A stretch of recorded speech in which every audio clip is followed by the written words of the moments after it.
பாவா சொல்லுதியா? சாப்பிட்டீங்களா? சாப்பிட்டாச்சுதியா. பாவா, விவசாயி எப்படி தான் பண்ணணும்? நீங்கள் எப்படி விவசாயம் பண்ணிகிட்ருக்கீங்கன்னு சொல்லுங்கள் பாவா.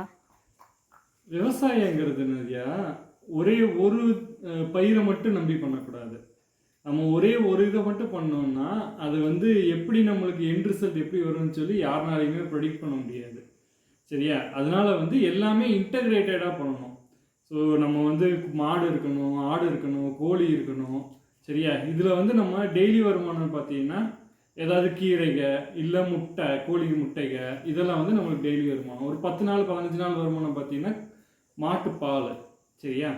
அப்புறம் வந்து உனக்கு ஒரு 3 மாதம் வருமானம்னு பார்த்தீங்கன்னா உனக்கு வந்து காய்கறிகள். ஸோ ஆல்மோஸ்ட் எல்லா காய்கறியுமே வந்து 3 மாதம் நம்மளுக்கு வந்து இது. அதுக்கப்புறம் 6 மாதம் வருமானம் பார்த்தீங்கன்னா ஆடுகள். அப்புறம் வந்து உனக்கு வந்து வருஷ வருமானத்தை வந்து இந்த வாழை, கரும்பு இதெல்லாம் வந்து. ஸோ இதெல்லாம் வந்து இன்டகிரேட்டடாக பண்ணும்போது தான் நம்மளுக்கு வந்து ஒரு அளவுக்கு வருமானம் பார்க்க முடியும். இதில் இப்படி தான் நான் விவசாயம் பண்ணிகிட்டு இருக்கேன். ஓகேங்க. தேங்க்யூ.